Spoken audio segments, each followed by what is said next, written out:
Bonjour à tous, c'est Warchrome de la M-Team. Donc aujourd'hui nous nous retrouvons encore pour une deuxième review.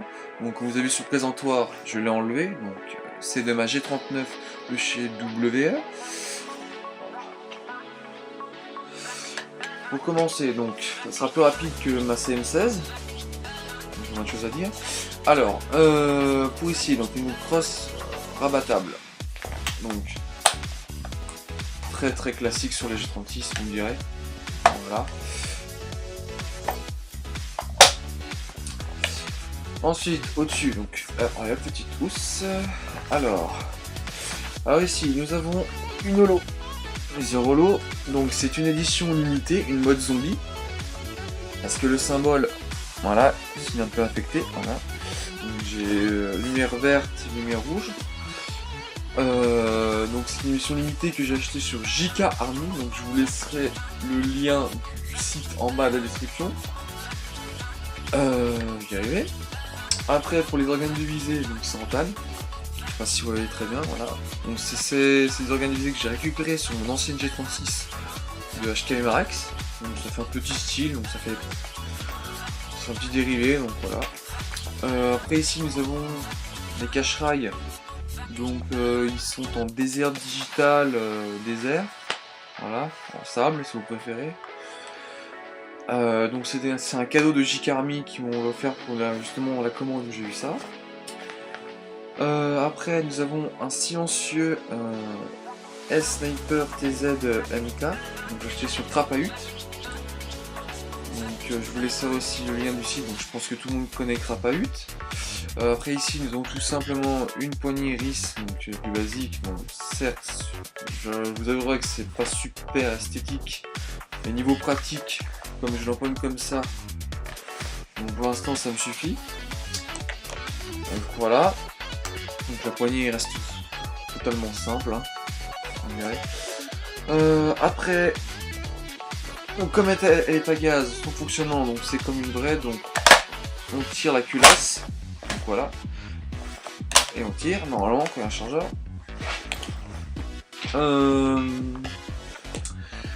Niveau interne, donc il n'y a pas grand chose, comme il n'y a pas beaucoup de pièces de renforcées de G39.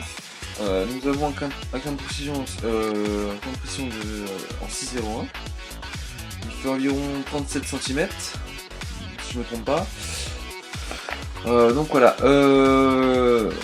Autre conseil, donc c'est un des plus importants, ceux qui veulent commencer avec une JBBR, comme c'est un classe JBBR. Je vous propose, si vous commencez, je vous propose d'en acheter une sur Entrepôt Airsoft. Donc Entrepôt Airsoft, un site relativement sérieux, envoi très rapide, donc ils sont toujours à disposition des joueurs, comme ils le disent sur leur site. Beaucoup de pièces de rechange, donc, sauf justement celle-là. Il y a très peu de pièces pour renforcer, contrairement à la M4 JBBR où on peut tout remodifier dedans. Donc sur celle-là on peut juste changer le bloc détente en métal, les joints pop, et ça s'arrête là quoi, niveau interne. Niveau prix, alors niveau prix, donc elle vaut 217 € chez Entrepôt Airsoft. Donc plus les frais de port, donc il y a 10 €, donc c'est 227 €, 230, voilà. Donc pour 230 €, donc personnellement je suis pas déçu. La finition est bien, donc il n'y a rien à dire, donc c'est pas du métal, donc elle refroidit beaucoup moins vite qu'une Scar ou qu'une M4 JBBR, donc c'est un gros avantage. Le deuxième avantage c'est niveau chargeur. Contrairement aux chargeurs de JBBR, tous type M4, ils sont en métal, donc comme je vous ai dit, le métal refroidit très vite, plus vite que le plastique, c'est logique. Donc il résiste beaucoup aux faibles températures. Niveau aussi prix, donc les chargeurs de type M4 JBBR, donc faut compter 45 €. 45 € à 50 €, donc j'ai fait déjà l'expérience avec Mascar, donc vous en prenez deux, donc ça fait déjà 100 € pour deux chargeurs, donc ça fait mal, ne faites pas. Donc sachant que sur G39 ils sont à 35 € les chargeurs, donc c'est bien mieux. D'une, ils sont moins chers, et de 2, résistent plus au froid, comme contrairement aux chargeurs de M4, ils sont en métal, et les chargeurs de G39, ils sont en plastique, ils ont une coque en plastique, donc le froid rentre moins bien facilement à l'intérieur.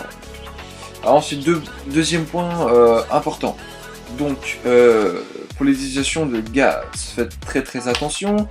Donc comme avec mon secrétaire, donc, qui va se reconnaître comme je le nomme, hein, comme il va regarder la vidéo, on a fait toutes les conneries qu'il faut pas sur JBBR, donc du coup on sait ce qu'il faut pas faire. Donc voilà.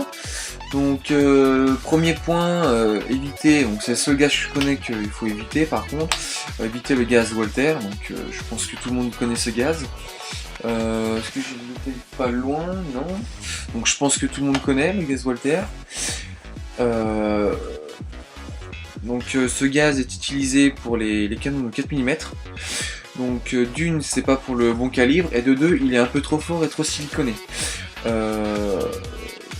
Car comme il est trop siliconé, ça fait une pâte. Ça fait une pâte qui colle les joints des chargeurs. Et comme il y a trop de... Comme c'est trop pâteux au niveau des joints, et ben ça ouvre tout le temps la valve et ça nique les joints. Donc là, ça abîme les joints, pardon. Voilà. Donc utilisez les gaz Ultrair. Donc, ou d'autres vous connaissez. Si vous connaissez d'autres gaz. Sinon moi je connais que ces deux gaz là que j'utilise vraiment. Bon bah j'espère que cette vidéo vous aura plu. Donc j'espère que j'aurai répondu à toutes vos questions. Donc si j'en ai oublié, n'hésitez pas à me le dire et à commenter en bas de la vidéo. M'envoyer un message pareil sur mon compte Facebook, YouTube. Un message à la boîte mail de l'association. Et sur le forum. Donc je vous mettrai encore une fois tout en bas de la vidéo.